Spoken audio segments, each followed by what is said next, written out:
Hi guys, welcome to Operation Exploration, episode 21.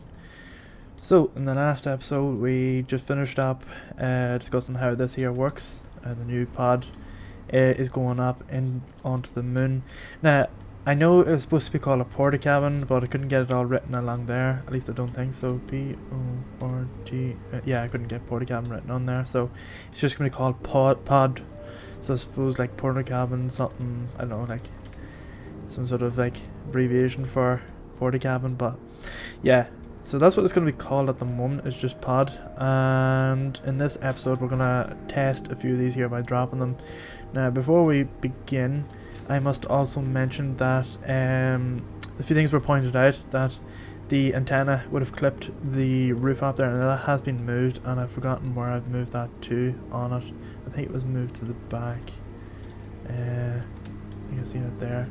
Yeah, there it is. It's just sitting beside that camera. And this is held together with merge blocks and a connector. So basically the whole thing can be built from one grid, which is easy enough for us, because all we have to do is, if we destroy it, they're easily built as long as we have the resources. And yeah, that's pretty much it. Now, a few things to note as well is, I'm sure a few of you are wondering how this thing is going to get up onto the moon in the first place. Now, the booster that we had in the last episode, or last two episodes, the one for the satellite, that may come back again and be modified, where it connects to this connector here and launches it, or we'll probably end up fabricating some sort of a new system that will like sit on here but holds this on using the landing gears and flies it up and then comes back down to Earth again. So basically this here floats its way over to the moon. Now we could put things like thrusters, ion thrusters on this here, but I have no idea how effective ion thrusters are on the moon. I've only ever used them a handful of times, so it'll be worth doing some tests just to see what goes up and what comes down. Now I did mention as well with height issues, and we wanted to test like how high we want to drop this here, but the thing is, the moon has different gravity. Obviously the gravity is going to be weaker, so it means that if you drop this from 1,000 meters here, it could be the equivalent of 2,000 meters on the moon. So something to think about as well, but we're better overestimating just how something has the potential rather than underestimating it and just crashing the pod onto the moon. Now for these tests, let's get a blueprint. So this here is going to be called pod 9, but we're actually going to rename this to pod test, and then we'll go up different versions. So for example, if this one here just breaks within like 50 meters, we build different way, or we assign different torques to these here pistons, and then what we do is we rename it to test version 2 and keep going up until we have something that's very, very good. And then what we do is we delete all the other pods, the one with _6, not the test ones, just the ones with _6, and we keep the one that works and rename that just to pod, and that's the one that we will be using. Now for these tests we're going to use this, which is a landing gear on Bob. I need to get in the habit of calling it Bob. I keep calling it the ship, but it needs to be called Bob. And okay, so we have that. I think it'd be worth taking it for our test now. I'm just trying to think if there's any issues with actually creating this. Everything's hooked up normal. I don't think there is any issues now. I know there is no front wheels on these here, and there is wheels on the back, but none on here, and I suspect those wheels won't get built either. It's not an issue. It means that before we launch it in space, we need to put the wheels on, put it back in, and then blast it off. These are only set up like this here for quickly building on the Earth and then taking it up to the moon. Now I've just spied there that my hydrogen is about to run out, so let's quickly get tapped on that before we continue on to dangerous HYD. There we go. Okay, so this one here is practically ready to go, so let's raise it up, take this here and drop it, and we're just going to drop it straight down We'll not bother with parachutes on it. I don't think it needs any parachutes, although for other planets like the Wasteland one, I think that has the same gravity as Earth. I'm not sure. Again, the whole thing of this series is to explore, so we're trying not to rely on wikis, we're trying not to rely on forums for the different planets. We want to see what gravity there is on each planet and how things work, but do no harm to future-proof these. Now we can make these here that work on all terrain, so we have the likes of, say, ion thrusters, atmospheric thrusters, hydrogen thrusters. I think I said hydrogen thrusters twice. So ion thrusters, hydrogen thrusters, and normal thrusters. What do you call that? Atmospheric on them. So it means that they can work on all terrains. This here could 100% rely on hydrogen thrusters, except the thing is that they're using the hydrogen gas, so it means that we're going to have to stock these things up on ice, but it means that they can work in all environments. So we'll probably go with something like that, and it's only used as a brake, not for relying on only to use it to slow down, but we'll probably come up with a design soon enough.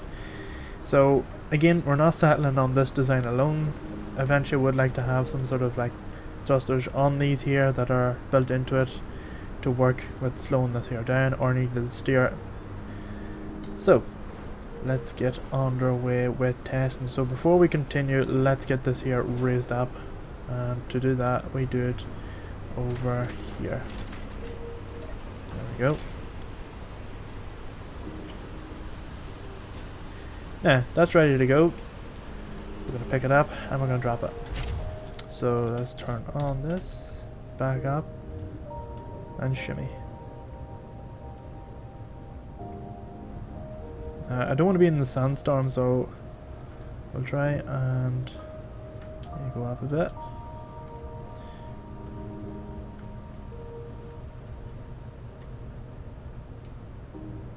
So it looks like it's in the middle. Now we just need to keep going forward with it. There we go. That's roughly in the middle, that's roughly in the middle. Let's tilt it around and pick. There we are, that's it picked up. And let's go. Let's get out of the sandstorm first.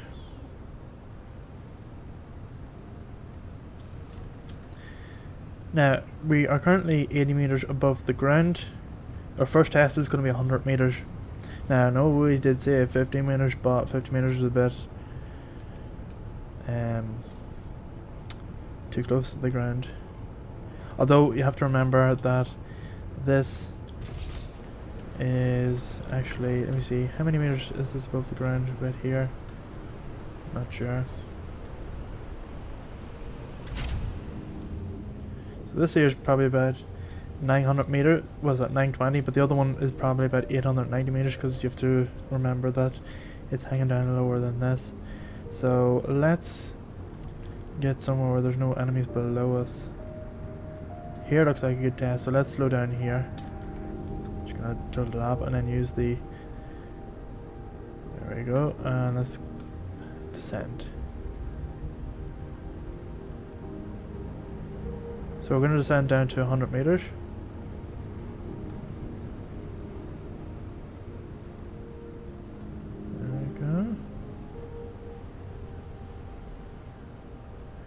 Let's take it to about 120.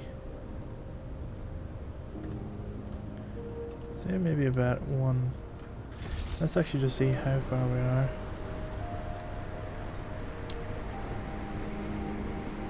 So from there, that's 170 or so. Right, and then up there is 150. So I think we can go down another bit. I'd say 130. Let's drop it here. Okay.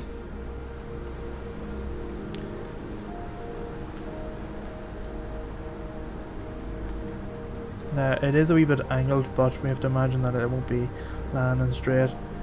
So let's drop it here, and then what we're going to do is we're going to switch lock. There we go. There it goes away. Oh! Very good. Now I noticed that it has actually dug the... So actually, this is probably where clang's going to come in, so let's lift it up.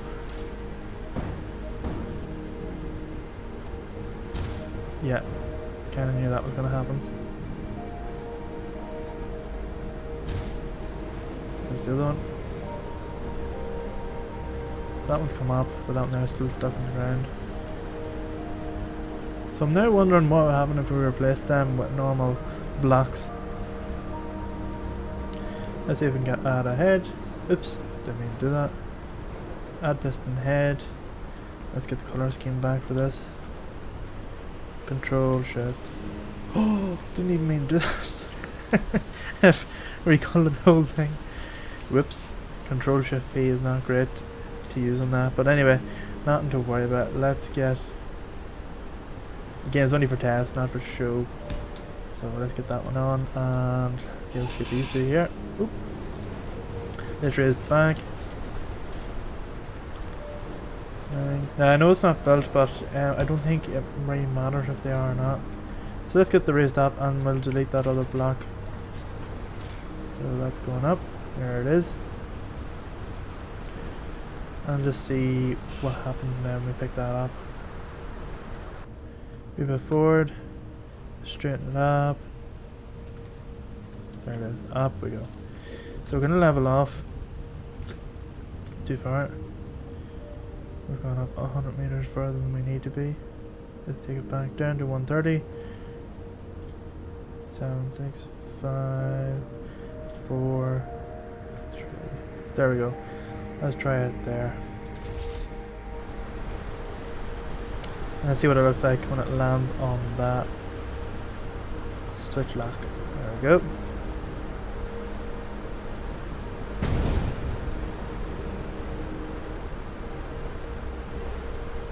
Now, that was actually a bit more of a success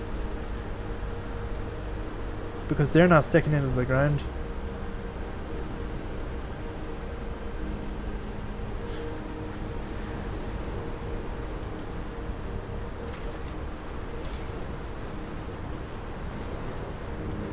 Yeah, that was actually a bit more of a success. So we could put substitute blocks on it, or what's the expandable blocks? Is the best way to describe it. So basically, these are designed to break on impact to absorb the shock. Now, that's interesting to know. The next test I'm going to do here now with this is actually drop it without putting them out and just see what breaks. I reckon it is going to blow up. And straighten up. There it is. So let's take it up to 130. There we go. 6, 5, 4, 7, 8, 9, 30. There we go. And let's drop it without them pistons. And switch lock.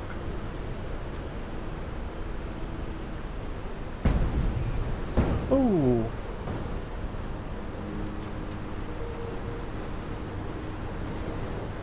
Nothing broke on it. Wow.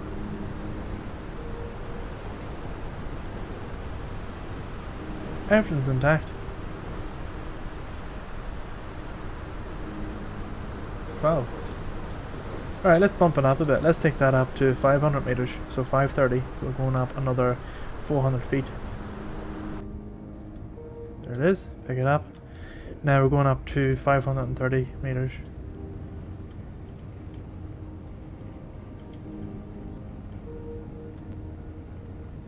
I'm actually surprised it survived that. There we go. Move it too far. Take it down a notch. 3, 2, 530. There we go. So this test.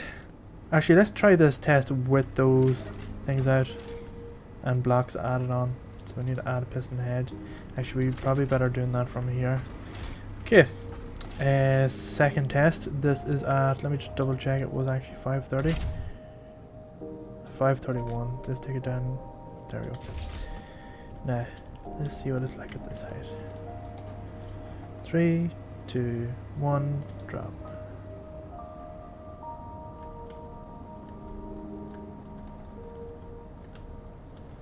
So I'm not sure what velocity that would be doing. Whoa! Right, so the pistons do actually cause... The rover is somewhat... It's not intact, is it? No. Right, okay, that's good to know. What's that smoking? Oh, the piston? Yeah. But majority of that actually stayed together. There's all the batteries. Yeah, majority of that did actually. But we've lost the antenna, which is unfortunate, because what would happen is if we did crashes to the moon, we needed to salvage it, we wouldn't know where it is. The only thing would be that rover. Now that's a good thing, we've got 2 antennas on it, so we're able to see exactly where it has crashed. But if that rover wasn't in it, it would have been a different story. Now, let's pick that up and take it back to base, so we can recycle it.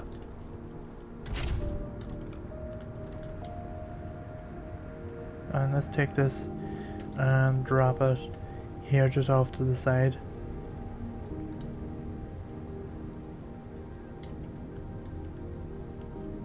We do need to get that wee grinding pick on, but what we'll do is we'll save these here up.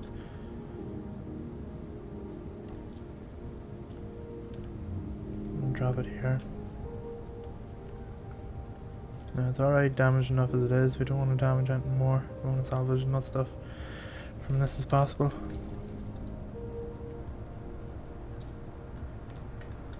That'll do. And let's clip this back on. There we are.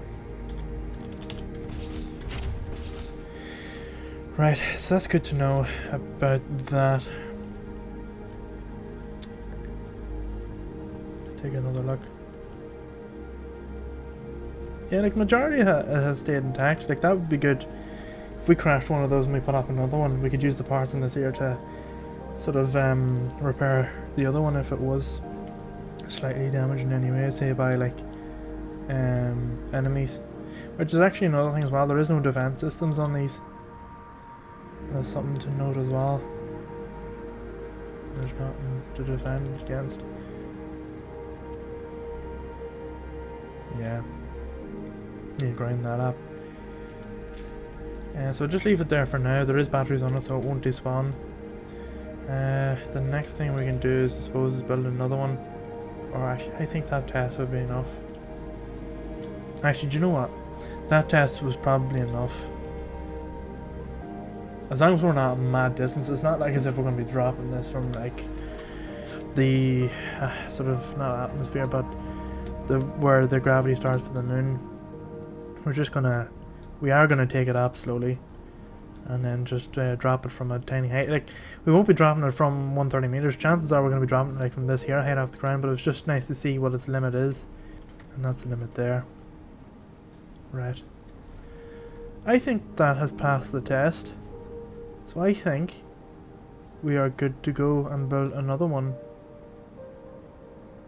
and use it as the main deployment, and that way then we can build some sort of a rig to take this up. Now we are going to make some changes to it, and I'll talk about them now in a second. But first things first, let's get that grinded down. I know I would have preferred a grinding pit for our wee situation, but we haven't got that built, and that would be probably dedicated to its own episode. Yeah, it'd probably be its own episode, because grinding pits do take a while to build, although it'll probably be sped out footage.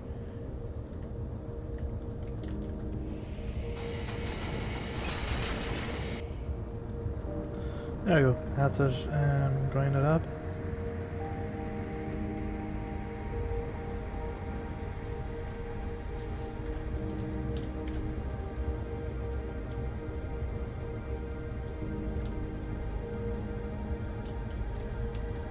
There we go. 6, 1 and 3, and that's the side. There's a pigeon chilling outside my window. Right, There is a few bits of debris lying around here, but they're not to worry about. They're only probably about worth 1 sheet metal each, so I'll not cry over that. So let's get our advanced rotor and put that here. And what we do is we take that off and we add a small rotor head and begin welding up.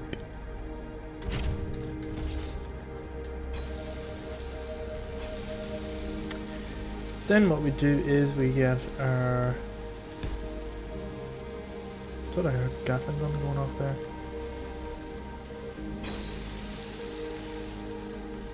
See, I'm also thinking as well, it'd do no harm to have a reactor in this, no, a small reactor in the Portacabin, because there is only going to be so much ice it's going to use and keep the power up, and I'm not sure how long the power will last. But to get uranium for the reactor, we're going to have to either search an asteroid. These enemy bases that you see around will have some in it. Usually they have like 3... Is it 3 pieces? 3 liters or something? Can't remember. 3 grams, 3 kilograms. But I just know that they have 3 of something in it. And it'd probably do no harm to take one of them out. And I was thinking, if we were to take these here out, we'd probably build some sort of a missile. So a small grid missile, which would be just a hydrogen tank, a hydrogen engine, and probably a warhead on the top of it with a remote control block and an antenna. And some sort of power source, maybe like a battery. They don't even need to be expensive, it's just something to knock out defensive systems. And that's pretty much all it's needed for. Then we come down with a salvage ship and try to get as much as we can out of it. Now I do know that there is rocket launchers in the game, but they only work to about 800 meters as far as I know, and that's where turrets begin shooting, so we need to be very tactical if we're going to be using that. Maybe like some sort of bunker that we place in front of ourselves, hide behind it, and then like pop out and shoot it with a rocket launcher. I don't know, something like that. We'll think of it in the future anyway. So let's get a projector block. Let's put that there. I'm actually going to put button panel here. And the reason why I'm putting the button panel here is because I want to be able to turn Bob's welders on and off from here without having to go up and down. So let's do that really quick. Let's group, and that's Bob. There we go. Toggle on and off. Now I just want to toggle this here off for now because we want to get that projection set up. So let's do that. We're looking for the white one. There it is. Blueprints, and we need the test one, which is this. Multiple grids are not supported, only the largest grid will be used. Now I think that's referring to the likes of hinges, which isn't a big issue, or it might be referring to the landing gears, but we'll see now what it can build. So if we have a wee nosy inside, yeah, so the rover's getting built except for the wheels, because they're very tight to the edges, but not an issue. What else is there? Is the door? Yeah, the door. There's the door and the hinge. It's probably just them landing gears, to be honest, and that's nothing to worry about.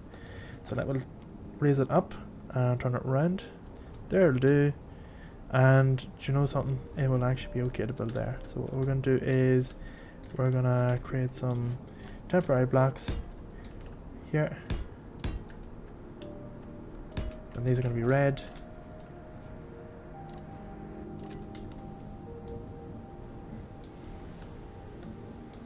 And trigger.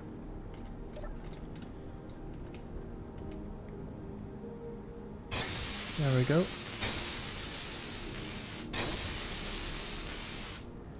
So let's time it to see how long it takes.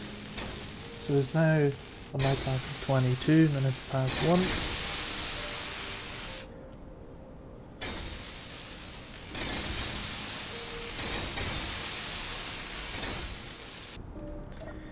Okay, that took 7 minutes to build, and it looks like it has fully built everything. Now I'm just going to quickly do a little walkabout. Yeah. Now if we imagine that we were going to build this, we need to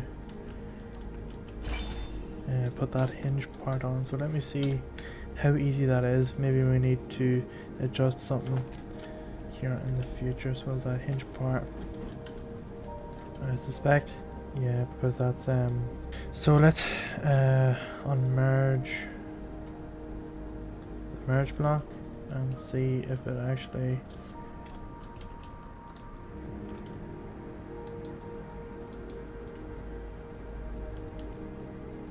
I think that's all that's holding that together.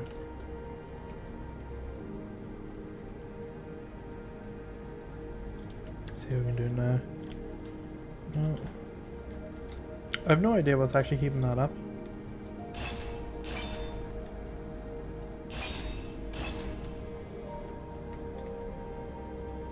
Like, really, that shouldn't be as one grid. I don't think it's these. At least I don't think so.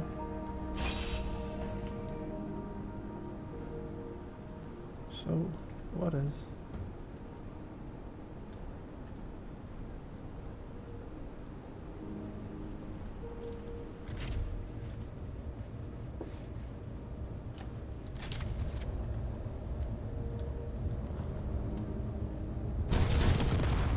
Slam it in there.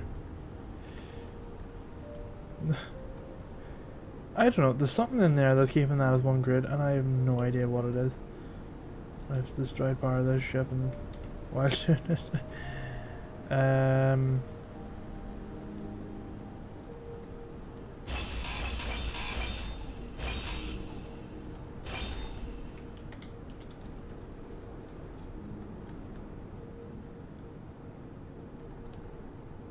What could possibly be doing that? It's not this one, is it? Okay, we need to redesign the door. And I have an idea of how to do that. So before we continue, let's get this out of the way. Cockpit. And add that back on. I don't even care if it's on properly, as long as it's there. Let's turn these here back on.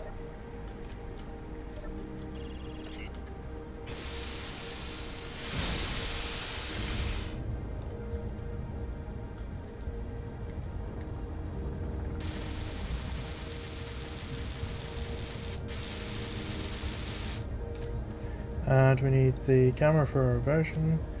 We need this here to connect. So let's turn it around. 2.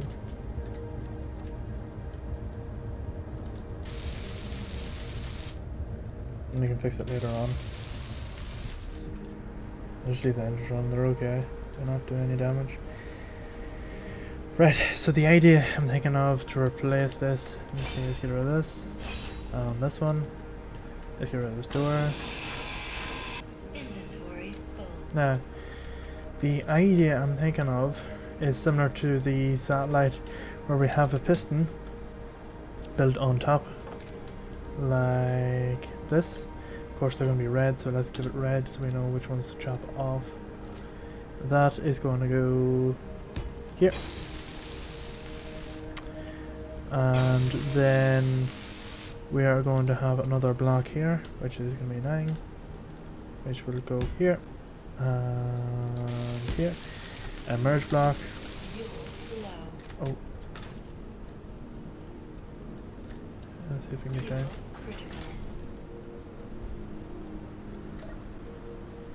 And let's fill that up. Oh, it's the weight. Okay, that's alright. Nothing to worry about. Now, one of the things I was thinking of is that if we get a merge block, and similar with the satellite, what we've done is we put this here. Then what we do is we put another one here. That goes there. Then we build the actual door, which will be a red piece here. That'll go down, and then we build the door to go in there. So that's one grid. What we do is, actually it doesn't even need to be a merge block there. And then when we're joining it to that one, what we do is, let's just color code it to make sure it's right. Oh yeah, you couldn't have got any better than that. So see the way that one there is turned on its side, we'll make use of that and we'll put the interior light there, and then the other interior light can go here. That's for the drop door, and that can go on the back. So that is 5. This is actually too close, because what happens is that's gonna come out and actually grab this one. We just put that there, so we have to extend it all the way, so we need to check that. And see, reverse.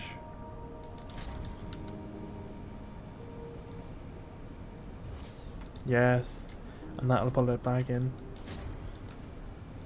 towards that. Then we replace this one. That goes there, and that's going to be a hinge part, which is this one. What was that hinge part? There. There we go. So what happens is we pull that back in, that's it there, and Bob's your uncle. Now, let's colour this in properly. So that's black, so that's not going to be black, so it's going to start there and work us round. There. Of course we had the lights on there, they're the last things to go on. They're not even that hard, and then we just add them onto the same group as those lights there. And that's it. Happy days. Happy days. So what we'll do is we will drop this down.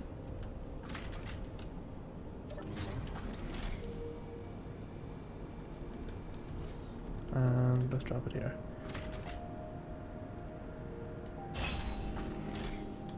Let's leave that there. That's going to be a point to drop. Put it on to, and let's save. That is small grid 225, but we're going to rename this to pod V2. Now that's that done, so that's that door. We can pull that in, and that'll be part of that. Now the last thing I was thinking of was, we were saying that we will replace one of them solar panels with a normal roof, and then we'll put a laser on top of it, and that's exactly what we're going to do now. So we're going to take this one here off. Inventory full. And actually let's take them all off. Inventory full. And there is a wall splitting that off from there, so it means that this room's actually airtight. Well, sort of, if they were there, but this one here isn't, and the reason for that is because of this, I believe. Yeah, so you have to put like a plate around that.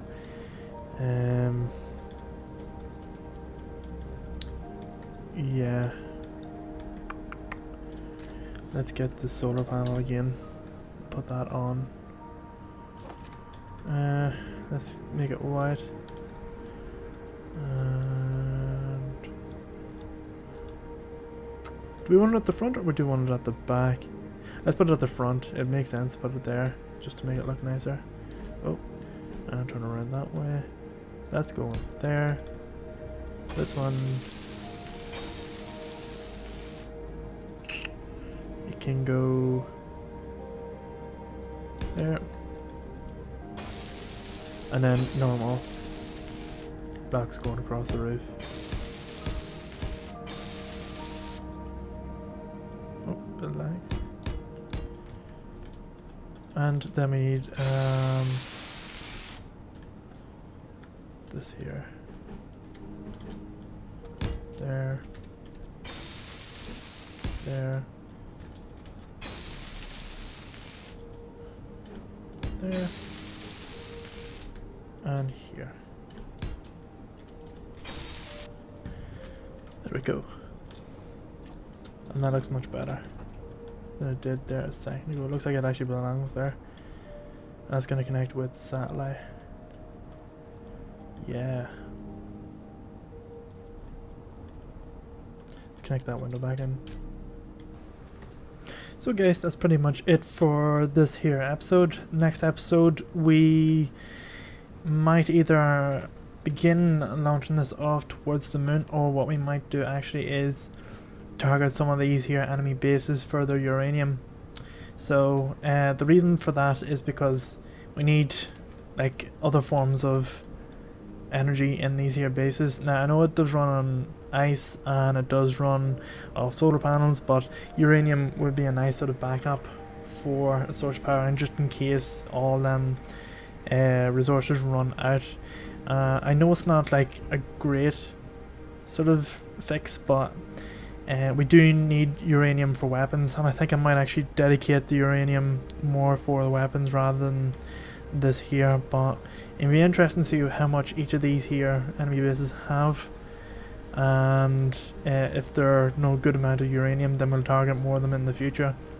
So the next episode, I haven't really sort of decided yet, but if you want to like sort of decide yourselves like what we should do next, either look for uranium or get this here straight up on the moon. I'm happy enough because need to do two of them things anyway.